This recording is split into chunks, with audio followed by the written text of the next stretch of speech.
स्वयं लता के बंधन से बांधे रखता है और पक जाने पर स्वयं उसे बंधन से मुक्त कर देता है। यह मृत संजीवनी मंत्र है जो मेरे मत से सर्वोत्तम है। तुम प्रेम पूर्वक नियम से भगवान शिव का स्मरण करते हुए इस मंत्र का जाप करो। जाप और हवन के पश्चात इससे अभिमंत्रित किए हुए जल को दिन और रात में पियो तथा शिव विग्रह के समीप बैठकर उन्हीं का ध्यान करते रहो। इससे कहीं भी मृत्यु का भय नहीं रहता। न्यास आदि सब कार्य करके विधिवत भगवान शिव की पूजा करो। यह सब करके शांत भाव से बैठकर भक्त वत्सल शंकर जी का ध्यान करना चाहिए। मैं भगवान शिव का ध्यान बता रहा हूँ, जिसके अनुसार उनका चिंतन करके मंत्र जप करना चाहिए। इस तरह निरंतर जप करने से बुद्धिमान पुरुष भगवान शिव के प्रभाव से मंत्र को सिद्ध कर लेता है। जो अपने 2 कर कमलों में रखे हुए 2 कलशों से जल निकालकर उनसे ऊपर वाले 2 हाथों द्वारा अपने मस्तक को सींचते हैं, अन्य 2 हाथों से 2 घड़े लिए उन्हें अपने गोद में रखे हुए हैं और 2 शेष हाथों में रुद्राक्ष एवं मृग मुद्रा धारण करे हुए हैं, कमल के आसन पर बैठे हैं। सिर पर इससे चंद्रमा से निरंतर झरते हुए अमृत का, जिनका सारा शरीर भीगा हुआ है तथा जो 3 नेत्र धारण करने वाले हैं, उन भगवान मृत्युंजय का, जिनके साथ गिरिराज नंदिनी उमा विराजमान है, मैं उनका चिंतन करता हूँ। ब्रह्मा जी कहते हैं, तात मुनि श्रेष्ठ दधीच को इस प्रकार उपदेश देकर शुक्राचार्य भगवान शंकर का स्मरण करते हुए अपने स्थान को लौट गए। उनकी यह बात सुनकर महामुनि दधीच बड़े प्रेम से शिव जी का स्मरण करते हुए तपस्या के लिए वन में गए।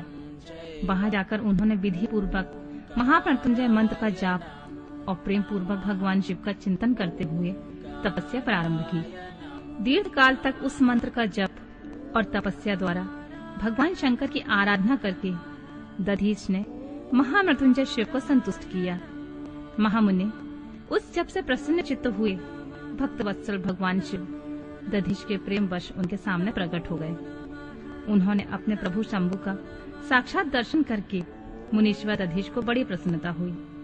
उन्होंने विधि पूर्वक प्रणाम करके दोनों हाथ जोड़कर भक्ति भाव से शंकर का स्तवन किया।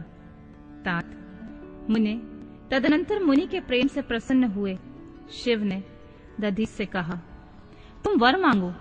भगवान शिव का यह वचन सुनकर भक्त शिरोमणि दधीच दोनों हाथ जोड़कर नतमस्तक हो भक्त वत्सल शंकर जी से बोले, महादेव देव, मुझे 3 वर दीजिए। मेरी हड्डी वज्र हो जाए और कोई भी मेरा वध न कर सके। मैं सर्वत्र अधीन रहूं, कभी मुझे दीनता न आए। दधीच का यह वचन सुनकर प्रसन्न हुए परमेश्वर शिव ने तथास्तु कहकर उन्हें भी 3 वर दे दिए।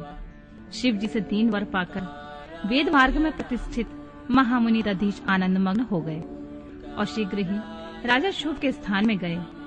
महादेव से अवधेयता, वज्र में अस्थि और अधीनता पाकर दधीच ने राजेंद्र शुभ के मस्तक पर लात मारी। फिर तो राजा शुभ ने भी क्रोध करके दधीच पर वज्र से प्रहार किया।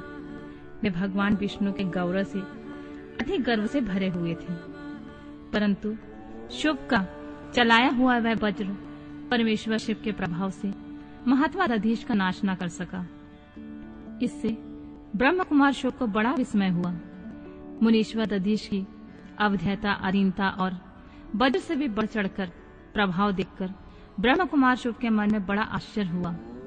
उन्होंने शीघ्र ही वन में जाकर इंद्र के छोटे भाई मुकुंद की आराधना आरंभ की। वे शरणागत पालक नरेश मृत्युंजय सेवक दधीच से पराजित हो गए थे। शुभ की पूजा से गरुड़ ध्वज भगवान मधुसूदन बहुत संतुष्ट हुए। उन्होंने राजा को दिव्य दृष्टि प्रदान की। उस दिव्य दृष्टि से ही जनार्दन देव का दर्शन करके उन गरुड़ ध्वज को शुभ ने प्रणाम किया और प्रिय वचनों द्वारा उनकी स्तुति की।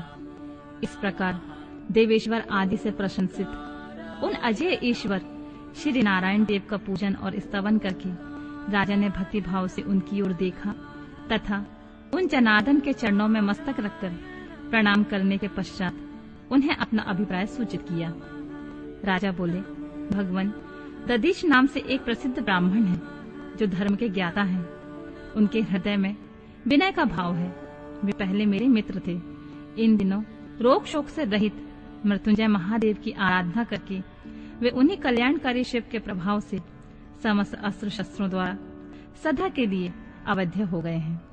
एक दिन उन महातपस्वी दधीच ने भरी सभा में आकर अपने बाएं पैर से मेरे मस्तक पर बड़ी वेग से अवहेलना पूर्वक प्रहार किया और गर्व से कहा, मैं किसी से नहीं डरता हूँ। अरे, वे मृत्युंजय से उत्तम वर पाकर अनुपम गर्व से भर गए हैं। ब्रह्मा जी कहते हैं, नारद महात्मा दधीच की अवध्यता का समाचार जानकर श्री हरि ने महादेव जी के अतुलित प्रभाव को स्मरण किया। फिर वे ब्रह्मपुत्र राजा शुभ से बोले, राजेंद्र, ब्राह्मणों को कहीं थोड़ा सा भी भय नहीं है। भूपते, विशेषतः रुद्र भक्तों के लिए तो भय नाम की कोई वस्तु है ही नहीं। यदि तुम्हारी ओर से कुछ करूं तो ब्राह्मण दधीच को दुख होगा और वह मुझ जैसे देवता के लिए भी शाप का कारण बन जाएगा। राजेंद्र, दधीच के शाप से दक्ष के यज्ञ में सुरेश्वर शिव से मेरी पराजय होगी और फिर मेरा उत्थान भी होगा। महाराज, इसलिए मैं तुम्हारे साथ रहकर कुछ नहीं करना चाहता। मैं अकेला ही तुम्हारे लिए दधीच को जीतने का प्रयत्न करूंगा। भगवान विष्णु का यह वचन सुनकर चुप बोले, बहुत अच्छा, ऐसा ही होगा। ऐसा कहकर वे उस कार्य के लिए मन ही मन उत्सुक हो प्रसन्नता पूर्वक वहीं ठहर गए।